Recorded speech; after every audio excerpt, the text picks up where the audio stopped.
Hello students, welcome back to Magnet Brains Hindi medium.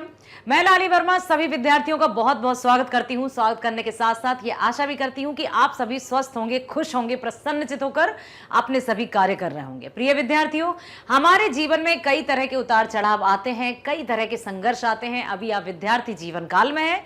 जब तक हम माता पिता की छत्र छाया में रहते हैं, हमें कुछ भी अनुभव नहीं होता, सिर्फ सुख के या आराम के। और जैसे जैसे हमारा जीवन आगे बढ़ता जाता है, कई तरह के उतार चढ़ाव, सुख दुख सब कुछ आना तय है, क्योंकि ये जीवन है और जीवन का अर्थ ही संघर्ष है। जी हाँ प्रिय विद्यार्थियों, हम अपनी पाठ्य पुस्तक आरोह भाग 2 का आज जो पाठ करने वाले हैं उसका नाम है सहर्ष स्वीकारा है। कवि हैं गजानन माधव मुक्तिबोध जी। पाठ 5 सहर्ष स्वीकारा है, अर्थात जो भी कुछ जीवन में घटित होगा, जैसा भी कुछ जीवन में घटित होगा जो हमारे हाथ में नहीं है, जो विधि का विधान है, हमें उसे एज इट इज स्वीकारना ही होगा। और यदि नहीं स्वीकारेंगे तो हम दुख के आंसू ही रोते रहेंगे। और ये इतना प्यारा और इतना अनमोल जो जीवन हमें मिला है, मनुष्य तन मिला है, उसको हम यूं ही खो देंगे। इसलिए कवि ने इस कविता में हम सबको प्रेरणा दी है कि जीवन में अच्छे बुरे, सुख दुख, हंसना रोना सब कुछ लगा रहता है, लेकिन हमें इन सभी परिस्थितियों का सामना करते रहना है और उनको सहर्ष, सहर्ष मतलब हर्ष के साथ स्वीकारना होगा। तभी हम अपने जीवन को आगे जी पाएंगे और बहुत अच्छे से हमारे आसपास का जो वातावरण है उसको भी सकारात्मक बना सकते हैं। सबसे पहले हम जानते हैं कवि के जीवन परिचय के बारे में और देखते हैं इनका जन्म कहाँ हुआ। मध्य प्रदेश के ग्वालियर जिले में। जी हाँ, प्रयोगवादी काव्य धारा के प्रतिनिधि कवि गजानन माधव मुक्तिबोध, इनका नाम याद रखिएगा। इनका नाम है गजानन माधव मुक्तिबोध। ठीक, इनका जन्म मध्य प्रदेश के ग्वालियर जिले के शिवपुर नामक स्थान पर सन 1917 में हुआ था। इनके पिता पुलिस विभाग में थे, अतः निरंतर होने वाले स्थानांतरण, स्थानांतरण क्या होता है? ट्रांसफर। ठीक है, स्थानांतरण के कारण इनकी पढ़ाई नियमित और व्यवस्थित रूप से नहीं हो पाई, क्योंकि पिताजी पुलिस विभाग में थे तो कभी यहाँ ट्रांसफर कभी वहां ट्रांसफर, इसलिए इनकी एक जगह पर रहकर पढ़ाई व्यवस्थित रूप से नहीं हो पाई।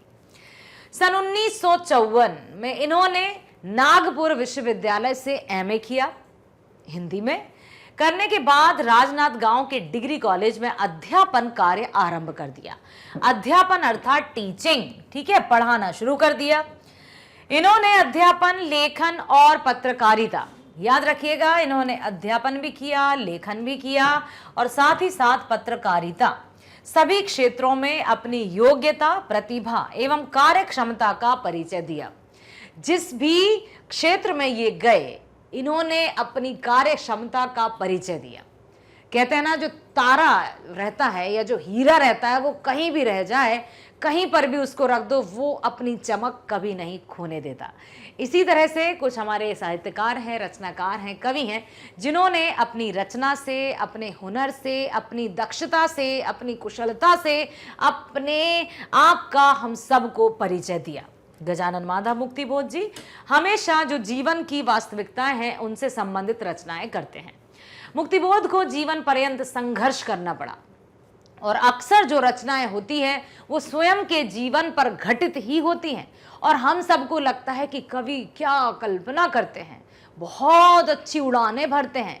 लेकिन अक्सर चाहे कोई कोट लिखते हों, सुविचार लिखते हों या कविताएं लिखते हों या गीत लिखते हों, चाहे साहित्य कहानी क्यों ना लिखते हों, कहीं ना कहीं वो उनके स्वयं के जीवन से संबंधित होती ही हैं।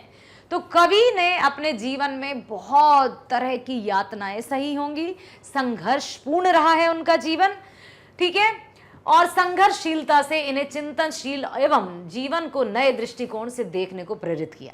जब तक, कहते हैं ना, जब तक हम किसी रास्ते पर नहीं जाएं, दूर से देखने पर, मान लीजिए कहीं रास्ते पर गड्ढे हैं, स्पीड ब्रेकर्स हैं या रास्ते में रोड़े पड़े हैं, तो हम दूर से देखेंगे, कहेंगे अरे भाई हमें नहीं जाना, वहां तो बहुत सारी बाधाएं हैं, हम कैसे जाएंगे। लेकिन जैसे तैसे हम अपने मन को एकदम संबल प्रदान करके आगे बढ़ते जाएंगे, बढ़ते जाएंगे, बढ़ते जाएंगे, और यदि हम उस रास्ते को पार कर गए तो पुनः जब हम उस रास्ते पर जाएंगे तब हमें उतनी मुश्किल या उतना सोचने विचारने की आवश्यकता नहीं पड़ेगी। संघर्ष हमें सिखाते हैं, कठिनाइयां हमें शिक्षा देती हैं, जीवन के कड़वे अनुभव हमें बहुत कुछ सिखाते हैं। इसलिए तो कहा जाता है कि जीवन से बड़ा शिक्षक या जो हमारे आसपास का जो वातावरण है, दुख भरा, सुख भरा, खुशी से तो कभी गम से, इन सब से भरा हुआ जो जीवन है वो हमें शिक्षा देता है, वो हमें सीख देता है कि अपने जीवन को किस तरह व्यतीत किया जाए। तो उन्होंने संघर्षशीलता से इन्हें चिंतनशील और जीवन को नए दृष्टिकोण से देखने को प्रेरित किया। सन 1964 में यह महान चिंतक, दार्शनिक, पत्रकार एवं सजग लेखक तथा कवि इस संसार से चल बसे। इन्होंने अपने जीवन में कई तरह के संघर्ष किए। संघर्ष रत का अर्थ होता है हमेशा संघर्ष करने वाले।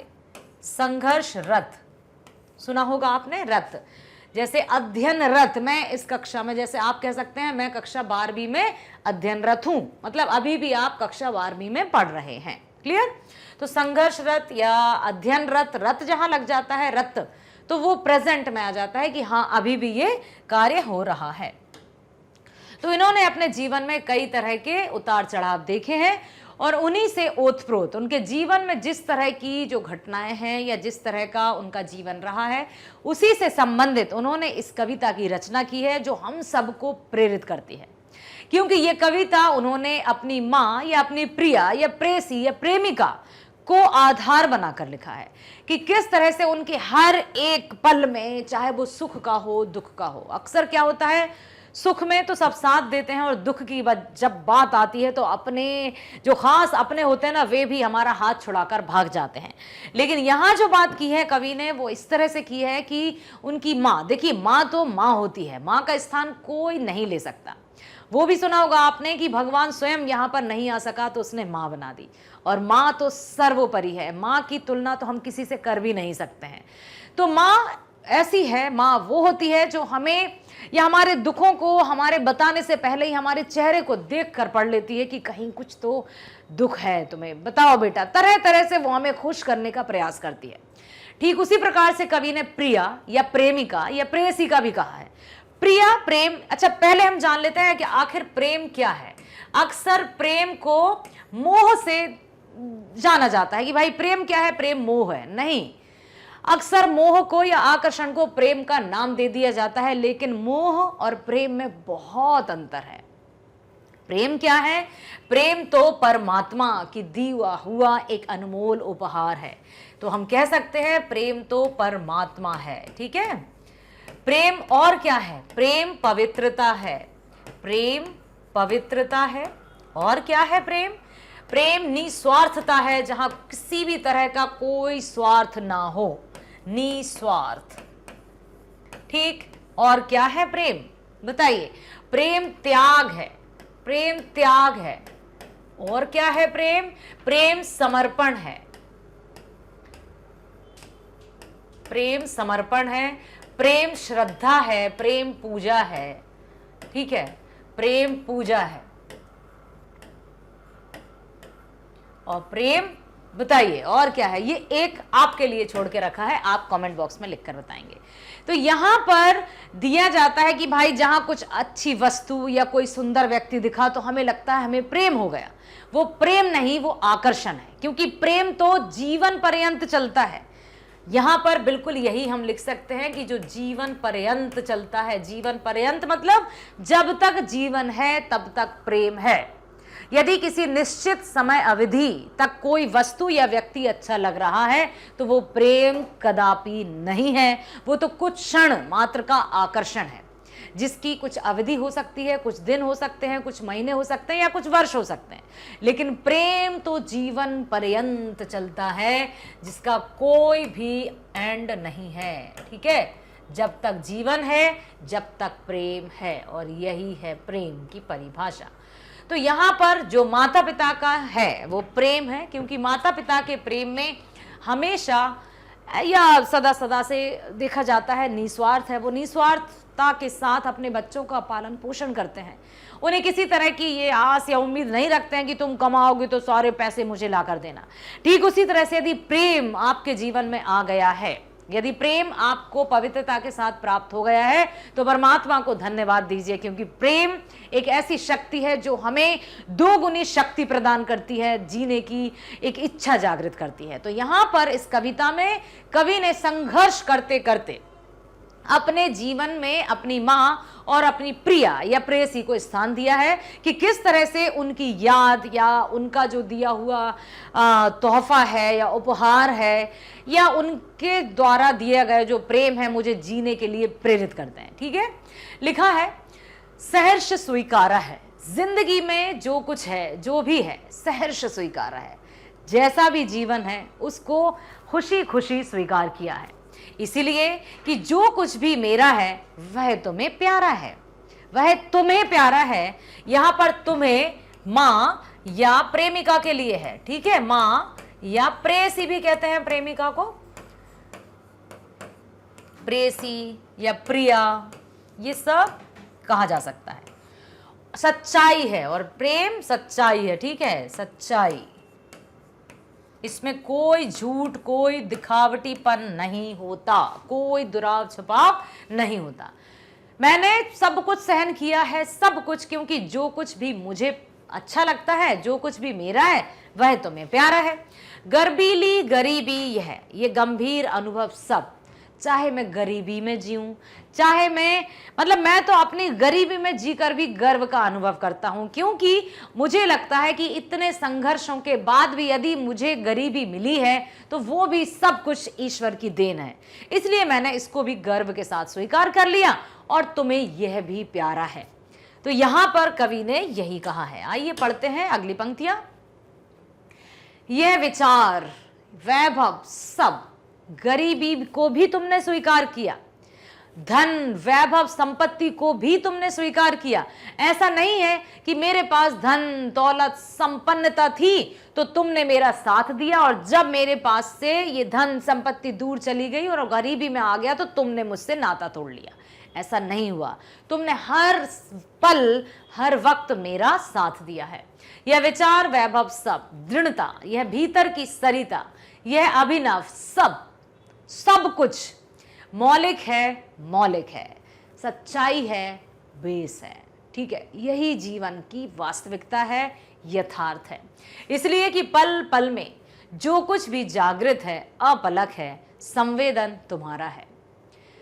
जो कुछ भी जीवन में घटित हो रहा है, हर पल हर क्षण, अच्छा है बुरा है, वो सब कुछ जो कुछ भी जागृत है, अपलक है, संवेदन तुम्हारा है। जो कुछ भी मेरे पास है, जो कुछ भी जैसा भी मेरा जीवन है, अपलक, अपलक को अनिमेष भी कहते हैं। इसको अपलक मीन्स अनिमेष और इसका अर्थ होता है एकटक। अपलक मीन्स बिना पलक झपकाए, बिना कुछ सोचे विचारे सहर्ष स्वीकार कर लिया है, बिना कुछ क्वेश्चन मार्क के सहर्ष स्वीकार कर लिया है, एक्सेप्ट कर लिया है। अनिमेष, अपलक या एकटक। ठीक है, संवेदन ये तुम्हारा है और यही कवि कह रहे हैं। प्रस्तुत काव्यांश हमारी पाठ्य पुस्तक आरोह भाग 2 की सहर्ष स्वीकारा पाठ से ली गई हैं, जिसके कवि कौन है? गजानन माधा मुक्तिबोध। इस कविता में कवि ने जीवन में दुख सुख संघर्ष अवसाद उठा पटक को सम्यक भाव से अंगीकार करने की प्रेरणा दी है। अंगीकार करने की प्रेरणा मतलब अंगीकार का अर्थ होता है ग्रहण करना, एक्सेप्ट करना। ठीक है, ग्रहण करना। जो कुछ भी है, ऐसा नहीं है कि सिर्फ हाथ पर हाथ रखकर हमने स्वीकार कर लिया है। हम हर उस रास्ते पर गए जहां पर हमें लगा कि हम इन दुखों से निजात पा सकते हैं। हम उस स्थिति का हमने सामना किया जहां हमें लगा कि हम इस समस्या से हल प्राप्त कर सकते हैं, लेकिन उसके बाद भी यदि संघर्षपूर्ण ही जीवन है तो उसको भी हमने सम्यक भाव से पूर्ण रूप से अंगीकार किया, ग्रहण किया। ठीक है, और इसी की प्रेरणा कवि ने इस कविता के माध्यम से दी है। कवि कहते हैं कि मेरी जिंदगी में जो कुछ है, जैसा भी है, उसे मैं खुशी से स्वीकार करता हूं। सहर्ष, सहर्ष का अर्थ है खुशी। सहर्ष, हर्ष मतलब क्या होता है? खुशी। सहर्ष मीन्स हर्ष के साथ, खुशी से, खुशी से, प्रसन्नता से, ठीक है, खुशी से, प्रसन्नता से, सब कुछ जो भी है वो मैंने स्वीकार किया, ठीक है। इसलिए मेरा जो कुछ भी है वह उसको, किसको? माँ या प्रिया को अच्छा लगता है। मैं जैसा भी हूं उसने मुझे स्वीकार किया है। मेरी माँ और मेरी प्रिया या प्रेमिका या प्रेयसी। मेरी स्वाभिमान युक्त गरीबी, मतलब मैं गरीबी है लेकिन मैं अपने स्वाभिमान से जीवन जीता हूं। मैं किसी के सामने गिड़गिड़ाता नहीं हूं, मैं किसी के सामने याचक के रूप में नहीं जाता हूं। तो मेरी स्वाभिमान युक्त गरीबी, जीवन के गंभीर अनुभव, विचारों का वैभव, व्यक्तित्व की दृढ़ता, दृढ़ता मीन्स एकदम पक्का वाला, ठीक है, ठोस, मन में बहती भावनाओं की नदी, ये सब मौलिक हैं तथा नए हैं। सब कुछ, गंभीर अनुभव, विचारों का वैभव, वैभव मतलब संपन्नता, व्यक्तित्व की दृढ़ता मतलब मैं अपने व्यक्तित्व को अंग्रेजी में जैसे पर्सनालिटी कहते हैं, ठीक है। तो व्यक्तित्व की दृढ़ता, मन में बहती भावनाओं की नदी, ये सब मौलिक है, सब कुछ सच है, यही और नए हैं, ठीक है। मौलिक, फंडामेंटल, मौलिक अधिकार होते हैं ना सब कुछ। इनकी मौलिकता का कारण यह है कि मेरे जीवन में हर क्षण जो कुछ घटता है, जो कुछ जागृत है, उपलब्धि है, वह सब कुछ तुम्हारी ही प्रेरणा से हुआ है। किसकी प्रेरणा से? कवि ने यहाँ पर माँ या प्रिया को सब कुछ मतलब डिवोट कर दिया है या उनको समर्पित कर दिया है कि मेरे जीवन में जो भी है, चाहे विचारों की वैभवता हो, वैभव हो विचारों का, या व्यक्तित्व की दृढ़ता हो, कुछ भी हो, वो सब कुछ तुम्हारी ही देन है। और यहाँ पर उन्होंने माँ और प्रिया को सब कुछ समर्पित करते हुए इस कविता की रचना की है। जाने क्या रिश्ता है, जाने क्या नाता है, जितना भी उड़ेलता हूं भर भर फिर आता है। दिल में क्या झरना है, मीठे पानी का सोता है, भीतर वह ऊपर तुम। मुस्काता चांद ज्यों धरती पर रात भर, मुझ पर त्यों तुम्हारा ही खिलता वह चेहरा है। अब जाने क्या रिश्ता है, जाने क्या नाता है, जितना भी उड़ेलता हूं भर भर फिर आता है। कवि यहां पर कहना चाहते हैं कि मैं अपने जीवन के आंसुओं को, दुखों को छलकाना चाहता हूं। कहते हैं ना, कोई व्यक्ति यदि दुख में रोने लगता है तो दूसरे व्यक्ति कहते हैं नहीं नहीं रोने दो, उसका दिल हल्का हो जाएगा, रोने से थोड़ा मन हल्का हो जाता है। लेकिन फिर भी मेरा मन भर भर आता है, बार बार भर आता है। क्या पता क्या हो जाता है मुझे कि जितना भी मैं उड़ेलता हूं, उड़ेल दिया सब कुछ, जैसे पानी में मतलब बकेट में पानी भरा है और हमने उस पानी को उड़ेल दिया, गिरा दिया, ठीक। जाने क्या रिश्ता है, जाने क्या नाता है, जितना भी उड़ेलता हूं भर भर फिर आता है। और मैं जितना भी उड़ेलता हूं फिर से वही भावनाएं, फिर से वही सब कुछ मेरे अंदर एज इट इज आ जाता है। दिल में क्या झरना है, क्या मेरे मन में झरना है जो बार बार आंखों से छलकता रहता है आंसू बनकर। मीठे पानी का सोता है, भीतर वह ऊपर तुम।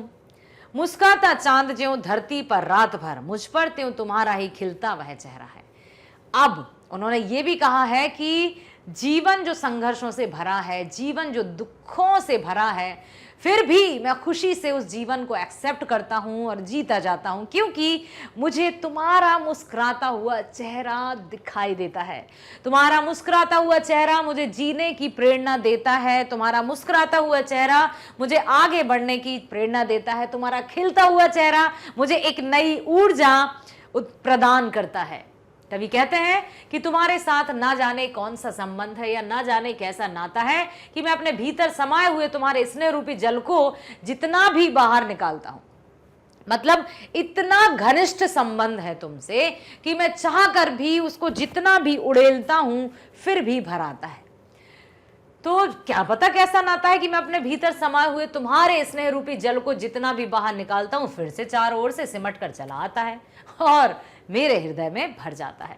ऐसा लगता है मानो दिल में कोई झरना बह रहा है। वह स्नेह मीठे पानी के स्रोत के समान है जो मेरे अंतर मन को तृप्त करता रहता है।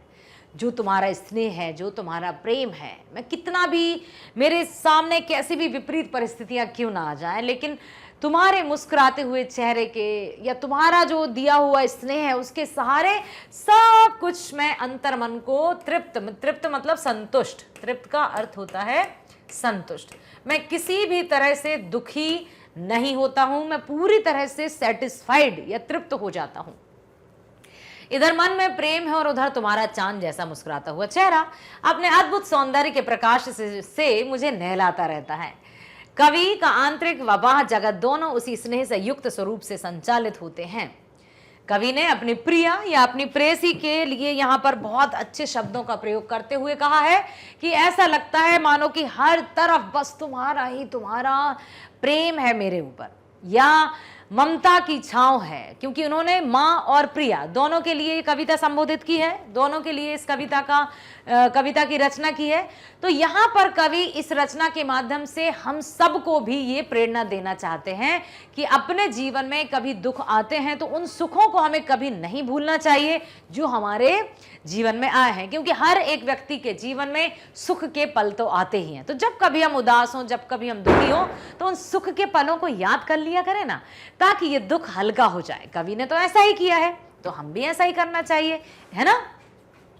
इधर मन में प्रेम है, उधर तुम्हारा चांद जैसा मुस्कुराता हुआ चेहरा अपने अद्भुत सौंदर्य के प्रकाश से मुझे नहलाता रहता है। कवि का आंतरिक और बाह्य जगत दोनों ही उसी स्नेह से युक्त स्वरूप से संचालित होते रहते हैं। देखो, कवि आंतरिक मतलब अंदर, ठीक है, अंदर मतलब मन में, ठीक, मन में भी अंदर, इसलिए उन्होंने अंतर लिखा है, तो ये अंदर कह सकते हैं। बाह्य मीन्स बाहरी जगत, बाहरी दुनिया, वातावरण, ठीक, बाहरी दुनिया। तो अंदर और बाहर दोनों उसी स्नेह से युक्त, स्नेह से युक्त मीन्स तुम्हारे प्रेम से भरे, प्रेम भरे स्वरूप से संचालित, चलता है, मतलब चलता रहता है, चलता रहता है। मेरे जीवन में कोई भी दुख आते हैं या किसी भी तरह की परेशानियां आती हैं, लेकिन तुम्हारा मुस्कुराता और खिलता हुआ चेहरा देखकर मैं अंदर और बाहर से पूरी तरह से तुम्हारे प्रेम में सराबोर हो जाता हूं और अपने जीवन में पुनः आगे बढ़ते रहता हूं। यही है खासियत प्रेम की, यही है खासियत वात्सल्य की। सचमुच मुझे दंड दो कि भूलूं मैं तुम्हें भूल जाने की। ओके, देखो सुनना ध्यान से, सचमुच मुझे दंड दो, दंड मीन्स क्या होता है, पनिशमेंट। तो सचमुच मुझे दंड दो कि भूलूं मैं तुम्हें भूल जाने की। दक्षिण ध्रुवी अंधकार अमावस्या, शरीर पर चेहरे पर अंतर में पालू मैं, झेलू मैं उसी में नहालू मैं। प्रथम पंक्ति का अर्थ बहुत ध्यान से सुनिएगा। सचमुच मुझे दंड दो कि भूलूं मैं, अर्थात यदि मैं तुम्हें भूल जाऊं, मुझे दंड दे दो, मुझे पनिशमेंट दे दो यदि मैं भूल से भी तुम्हें भूल जाऊं। आपने वो प्रार्थना तो सुनी होगी ना, इतनी शक्ति हमें देना दाता, या भूल कर भी कोई भूल होना, सुना था ना, सुनी है ना, भूल कर भी कोई भूल होना। तो यहां पर कवि ने यही कहा है कि मुझे दंड दो, यदि भूल कर भी मैं तुम्हें भूल जाऊं तो मुझे दंड दे देना। मैं क्योंकि तुम्हें किसी भी स्थिति में भूल ही नहीं सकता हूं। तुम्हें भूल जाने की यदि मैंने भूल कर ली तो मुझे दंड दे देना। दक्षिण ध्रुवी अंधकार अमावस्या, शरीर पर चेहरे पर अंतर में पालू मैं, झेलू मैं उसी में नहालू मैं। बस उसी तरह से जो दक्षिण ध्रुव में चमकता हुआ तारा है, पोल स्टार जिसको कहते हैं, ऐसे चांद से सुंदर चेहरे को या इतने हुए चमकते हुए सितारे को, उसी चांदनी में मैं नहाना चाहता हूं।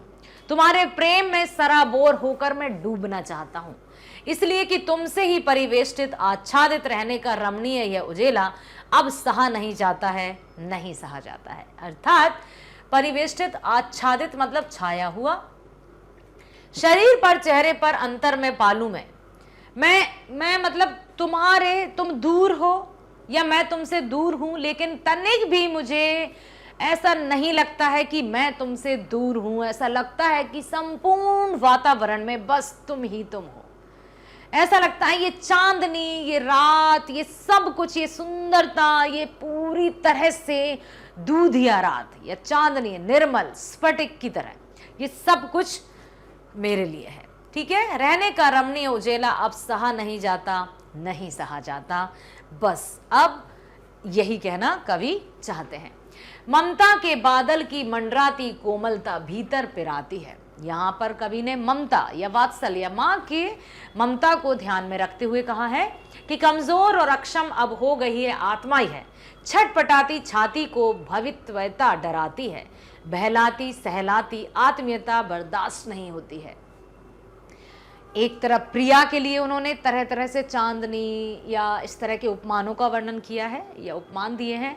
दूसरी तरफ कवि ने माँ की ममता या वात्सल्य से कहा है कि तुम्हारी जो ममता है, तुम्हारे वात्सल्य की या जो आंचल की छाँव है, उसकी छाँव तले मैं जीवन के हर एक सुख दुख को झेलने के लिए तैयार हूँ। छटपटाती छाती की भवित्वता डराती है, बहलाती सहलाती आत्मीयता बर्दाश्त नहीं होती है। कभी बहलाती है तो कभी सहलाती है। कभी अपने प्रिय स्वरूपा को भूलना चाहता है, वह चाहता है कि प्रिय उसे भूलने का दंड दे। वह इस दंड को भी सहर्ष स्वीकार करने के लिए तैयार है। प्रिय को भूलने का अंधकार कवि के लिए दक्षिण ध्रुव पर होने वाली 6 मास की रात्रि के समान होगा। अर्थात वो भूल कर भी कवि अपनी प्रिया को नहीं भूल सकता, और उसके भूलने का उन्होंने किससे तुलना कर दी है? दक्षिणी ध्रुव पर होने वाली मास की रात्रि के समान, जो कल काली हो जाती है। मतलब यदि मैं तुम्हें भूला तो मानो कि मेरे जीवन में तो दक्षिणी ध्रुव पर 6 मास की जो रात्रि है उसके जैसा हो जाएगा। तो मुझे दंड दो, मैं उस दंड को भी सहर्ष स्वीकार कर लूंगा। वह उस अंधकार में लीन हो जाना चाहता है, वह उस अंधकार को अपने शरीर हृदय पर झेलना चाहता है। इसका कारण यह है कि प्रिय के स्नेह के उजाले ने उसे घेर लिया है। अब देखो, मतलब जो भी अंधकार है, यदि मैं उसको भूल चुका हूं या फिर उससे दूर हूं, तो उसका दूरी को उन्होंने अमावस की रात की तरह अंधकार से कहा है, और साथ ही साथ ये भी कहा है कि मैं उस अंधकार को भी झेलना चाहता हूं, मैं उस अंधकार में भी दुखी नहीं होना। इसका कारण है कि प्रिय के स्नेह के उजाले ने उसे घेर रखा है। अर्थात वो जो अंधेरा है, खतरनाक वाला अंधेरा है, वो भी मेरा कुछ नहीं बिगाड़ सकता, वो भी मुझे भयभीत नहीं कर सकता, क्योंकि मेरे जीवन में तुम्हारे नाम की जो रोशनी है, तुम्हारे नाम का जो उजाला है, वो चारों तरफ से मुझे उस उजाले ने घेर कर रखा है। तो मुझे उस अंधेरे से कोई फर्क नहीं पड़ता, क्या है क्या नहीं है मुझे फर्क नहीं पड़ता, क्योंकि तुम्हारे नाम का, प्रिया या प्रेयसी के नाम का जो उजाला है वो चारों तरफ से मुझे प्रकाशित करता रहता है, मेरे मन में नई ऊर्जा भरता रहता है। अर्थात चाहे मुश्किलें आती हैं या विपत्तियां आती हैं, मैं उनसे पल भर में निजात पा जाता हूं, या पल भर में उनसे ओवरकम हो जाता हूं, क्योंकि कहीं ना कहीं तुम्हारा जो दिया गया या तुम्हारे द्वारा दी गई जो स्नेह है या प्रेम है, वो मेरे जीवन में नई चेतना का विस्तार करता रहता है। इसका कारण यह है कि प्रिय के स्नेह के उजाले ने उसे घेर लिया है। यह उजाला अब उसके लिए असहनीय हो गया। प्रिय की ममता या स्नेह रूपी बादल की कोमलता सदैव उसके भीतर मंडराती रहती है। वह कभी भी उससे दूर तो हो ही नहीं सकता, और ना ही वो होना चाहता है। यही कोमल ममता उसके हृदय को पीड़ा पहुंचाती है। इसके कारण उसकी आत्मा बहुत कमजोर असमर्थ सी हो गई है। उसे भविष्य में होने वाली अनहोनी से डर लगने लगा है कि कहीं ऐसा ना हो कि ये चांदनी कभी अंधेरे में परिवर्तित हो जाए। दूर रहते हुए भी वो अपने प्रिया की, मतलब मन कहते हैं ना कि यदि फिजिकली दूरी हो तो चल जाएगा, लेकिन मन की दूरी नहीं होना चाहिए। यदि आत्मा से दूरी हो गई तो वो इतना कष्ट देती है। उसी की तरफ कवि ने यहाँ पर इशारा किया है कि वो दूरी के नाम से ही मुझे डर लगने लगा है, मुझे भय लगने लगा है कि कहीं ऐसा ना हो कि तुम या तुम्हारे जो नाम की जो रोशनी है, जो चमकती हुई चांदनी की तरह है, वो मुझसे दूर कभी ना जाए। तो उसको उन्होंने डर कहा है। ठीक है, चलते हैं आगे। उसे भीतर ही भीतर डर लगने लगा है कि कभी उसे अपनी प्रियतमा, माँ या प्रिया, दोनों को यहां पर रखा है, एक माँ और दूसरी प्रिया, प्रभाव से अलग होना पड़ा तो वह अपना अस्तित्व कैसे बचाए रखेगा, क्योंकि उन्हीं के सहारे या उन्हीं के प्रेम के सहारे वो अपने जीवन में आने वाले हर एक दुख को सहन कर रहा है, हर एक आंधी या तूफान को झेले जा रहा है, सिर्फ और सिर्फ इनके प्रेम के कारण। अब उसे उसका बहलाना, सहलाना और रह रहकर अपनापन जताना सहन नहीं होता। वह आत्मनिर्भर बनना चाहता है। अब वो चाहता है कि मैं कैसे इससे क्या करूं ताकि मैं सेल्फ डिपेंड हो जाऊं। सचमुच मुझे दंड दो कि हो जाऊं पाताली अंधेरे की गुहाओं में, विवरों में, धुएं के बादलों में, बिल्कुल मैं लापता कि वहां भी तो तुम्हारा ही सहारा है। इसलिए कि जो कुछ भी मेरा है या मेरा जो होता सा लगता है, होता सा संभव है, वह भी तुम्हारा है। सभी वह तुम्हारे ही कारण के कार्यों का घेरा है, कार्यों का वैभव है। अब तो जिंदगी में जो कुछ है, जो कुछ था, सहर्ष स्वीकारा है, इसलिए कि जो कुछ भी मेरा है वह तुम्हें प्यारा है।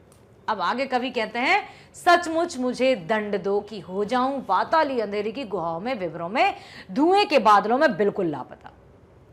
अब वो क्या कहते हैं, जैसे नहीं कि हम जब तक किसी पर डिपेंडेंट रहते हैं तब तक हम अपने अस्तित्व को जान ही नहीं पाते हैं, तब तक हम अपने आप के अस्तित्व को ना जानकर अपनी शक्तियों को नहीं पहचान पाते हैं। और जब कभी हमें या हमारे कंधे पर स्वयं जिम्मेदारी पड़ती है तो हम उस जिम्मेदारी को उठाने के लायक हो जाते हैं। या फिर यूं कहें कि जैसे हम किसी पर निर्भर हैं तो हमें आत्मनिर्भरता नहीं आएगी। तो कवि यहाँ पर अब ये कहना चाहते हैं कि मैं तुम्हारे जीवन या तुम्हारे प्यार के या तुम्हारे प्रेम के या तुम्हारे ममता के सहारे अब तक आगे बढ़ता आया हूँ, अब तक सभी कष्टों को झेलता हुआ आया हूं, लेकिन मैं चाहता हूं कि अब मैं ठीक है, ये मैं क्या है, ये मैं है अस्तित्व, ठीक है, अस्तित्व, मैं अर्थात अस्तित्व। अब मैं आत्मनिर्भर बनना चाहता हूं, मैं अपने बलबूते पर अपना जीवन व्यतीत करना चाहता हूं। अब मैं तुम्हारे सहारे जीना नहीं चाहता। आखिर कब तक मैं तुम्हारी ममता के या तुम्हारे प्रेम के सहारे जीता रहूंगा। अब मैं ऐसी जगह जाऊंगा जहां पर अंधेरी गुफाएं हों, मैं गुफाओं में अपने आप के अस्तित्व को ढूंढना चाहता हूं। क्या लिखा है, मुझे दंड दो कि हो जाऊं, खो जाऊं। देखो, सचमुच मुझे दंड दो कि हो जाऊं पाताली अंधेरी की गुहाओं में, विवरों में, धुएं के बादलों में, बिल्कुल लापता। अब तुम मुझे दंड दो कि मैं बिल्कुल लापता हो जाऊं, खो जाऊं। क्योंकि गुहाओं मीन्स गुफाओं में उस अंधकार में चला जाऊं जहां मैं इस शरीर को भी, अपने आप को भी नहीं देख पाऊं। तब मैं वहां सिर्फ मैं रहूंगा, मैं अर्थात मेरा अस्तित्व रहेगा। जब कभी हम कहते हैं ना, एकाग्रचित होकर ध्यान केंद्रित कीजिए, अपनी दोनों भ्रुकुटियों के बीच में अपने ध्यान को केंद्रित कीजिए, अपने आप को पहचानिए। तो कवि अब अपने आप से भागते हुए कहना चाहता है कि मैं किसी तुम्हारे ही सहारे क्यों, अब मैं अपने जीवन में आगे बढ़ना चाहता हूं। तो अब मुझे दंड दो कि कहीं मैं धुएं के बादलों में या किसी ऐसी गुफाओं में खो जाऊं और हो जाऊं बिल्कुल लापता कि वहां भी तो तुम्हारा ही सहारा है।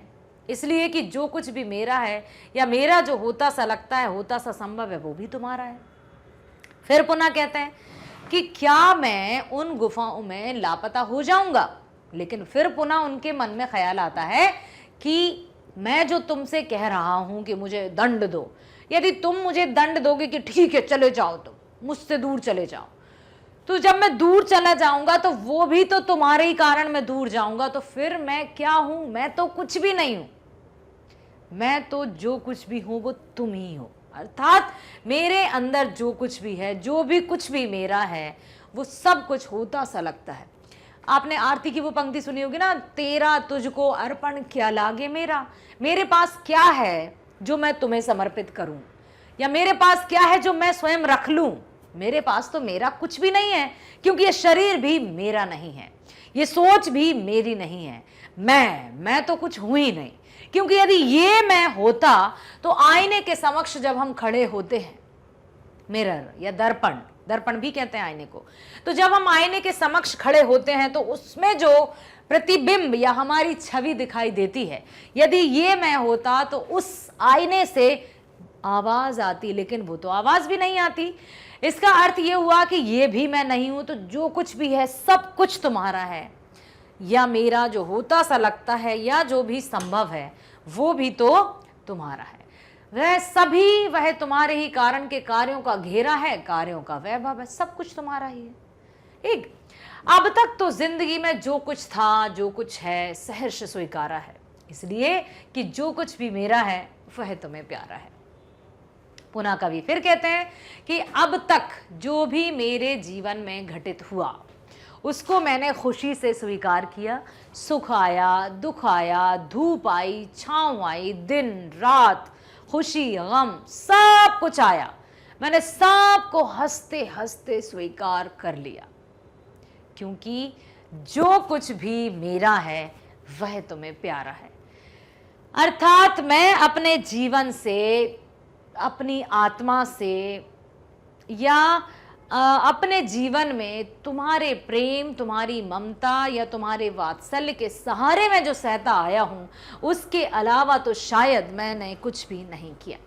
कवि कहते हैं कि मैं अपनी प्रियतमा, सबसे प्यारी स्त्री के स्नेह से दूर होना चाहता हूं। अब मैं उसके स्नेह से दूर होना चाहता हूं। वह उसी से दंड की याचना करता है कि मुझे दंड दो कि मैं कहीं चला जाऊं, किसी अंधेरे में खो जाऊं।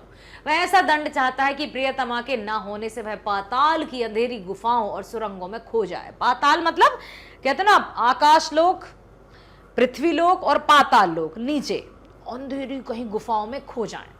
ऐसी जगह पर स्वयं का अस्तित्व भी अनुभव नहीं होता, या फिर वह धुएं के बादलों के समान गहन अंधकार में लापता हो जाए, जो उसके ना होने से बना हो। ठीक है, ऐसा लगता है जो उसी में लापता हो जाए जो उसके ना होने से बना हो। मतलब मैं अपने आप को मैं खोना चाहता हूं, मैं अब खोना चाहता हूं बस। ऐसी जगह पर भी उसे अपने सर्वाधिक प्रिय स्त्री का ही सहारा है। उसके जीवन में अब बोल रहा है कि ऐसे जगह पर भी, चाहे मैं पाताल की गुफाओं में चला जाऊं या आकाश में विलीन हो जाऊं, तो ऐसे में ही तो उसी का सहारा है, क्योंकि उसी ने मुझे दंड दिया कि जाओ वहां पर जाओ। यदि वो नहीं कहती तो मैं यहां नहीं आता। मतलब कहीं ना कहीं डायरेक्ट या इनडायरेक्ट, प्रत्यक्ष या परोक्ष रूप से उसी का तो सहारा है मुझे। ठीक, ऐसी जगह पर भी उसे अपने सर्वाधिक प्रिय स्त्री का ही सहारा है। उसके जीवन में जो कुछ भी है या जो कुछ उसे अपना सा लगता है वह उसके ही कारण है, सब कुछ प्रिया के कारण है। उसकी सत्ता, उसकी स्थितियां, भविष्य की उन्नति या अवनति। उन्नति का विलोम शब्द होता है अवनति। उन्नति मतलब प्रगति करना, ठीक है, प्रसिद्धि पाना। वहीं पर अवनति मतलब विपन्न होना, विपन्न भी कहते हैं अवनति, कि सभी संभावनाएं प्रियतमा के कारण है। कवि का हर्ष, विषाद, उन्नति, अवनति सदा उससे ही संबंधित है। अर्थात उसके संबंध के बिना या उसके बिना वो कुछ भी नहीं है। कवि ने हर सुख दुख, सफलता असफलता को प्रसन्नता पूर्वक इसलिए स्वीकार किया है क्योंकि प्रियतमा ने उन सब को अपना माना है। वे कवि के जीवन से पूरी तरह जुड़ी हुई हैं। चाहे उसका सुख आया हो, चाहे उसका दुख आया हो, उसकी मां का साथ उसके पास हमेशा रहा है। अर्थात उसकी मां का स्नेह, मां का लाड़, मां का दुलार हमेशा उसके साथ रहा है। कवि को चाहे सुख आया हो, चाहे दुख, चाहे वो संपन्न हुआ हो, चाहे वो विपन्न हुआ हो, चाहे संपन्न हुआ हो, चाहे विपन्न हुआ हो, लेकिन उसकी प्रिया ने या उसकी प्रियतमा ने या उसकी प्रेमिका या प्रेयसी ने उसका साथ नहीं छोड़ा। तो कवि यही कहना चाहते हैं कि जो कुछ भी हुआ है सब में सब उनका ही तो साथ है। वे कवि के जीवन से पूरी तरह जुड़ी हुई हैं। इसलिए कवि ने जो भी कुछ घटित हुआ उसको सहर्ष स्वीकारा है। तो कवि ने यहाँ हमें इस कविता के माध्यम से यही शिक्षा देने की कोशिश की है, यही बात बताने की भी कोशिश की है कि हमें अपने जीवन में सदा एक समान या संतुलन बनाकर चलना है। ना तो खुशी में बहुत अधिक झूमना है कि हम सब कुछ भूल जाएं आगे पीछे का, और ना ही गमों में इतने दुखी हो जाना है कि हम सब कुछ भूल जाएं। जीवन है, इसमें सब कुछ आता जाता रहता है, सुख दुख धूप छांव। इसलिए हमें हर एक स्थिति में अपने आप को कंट्रोल करना होगा, अपने आप पर नियंत्रण करना होगा और अपने जीवन को सहर्ष स्वीकारना होगा। आशा करती हूं कवि द्वारा रचित, गजानन माधव मुक्तिबोध कवि द्वारा रचित इस कविता को आपने ध्यान से सुना है, इसमें निहित जो भी भाव है उसको भी जाना है, और कवि हमसे जिस उद्देश्य हेतु इस रचना की है इस कविता की, वो उद्देश्य भी उनका सफल होता नजर आता है। क्योंकि मुझे आप सभी पर पूर्ण भरोसा है, पूरा विश्वास है कि आप बहुत ध्यानपूर्वक सुनते हैं, पढ़ते हैं और अपने जीवन में लागू करते हैं। प्रिय विद्यार्थियों, हम आपको इसी तरह से हर एक विषय के वीडियोस प्रोवाइड करते रहेंगे। कक्षा 7वीं से 12वीं तक की ऑनलाइन स्कूल एजुकेशन है 100% फ्री। साथ ही साथ सभी प्रकार की प्रतियोगी परीक्षाएं जिनमें शामिल है NTSC, olympiad, IIT, JEE, NEET, UPSC, bank, insurance, JIB, CIB, सभी प्रकार की प्रतियोगी परीक्षाओं के वीडियोस भी आपको यहीं से प्राप्त होंगे। तो किसी प्रकार की चिंता करने की आवश्यकता नहीं है। बने रहिए हमारे साथ, मिलते हैं नेक्स्ट वीडियो में। स्वस्थ रहिए, खुश रहिए, bye bye, thank you so much all.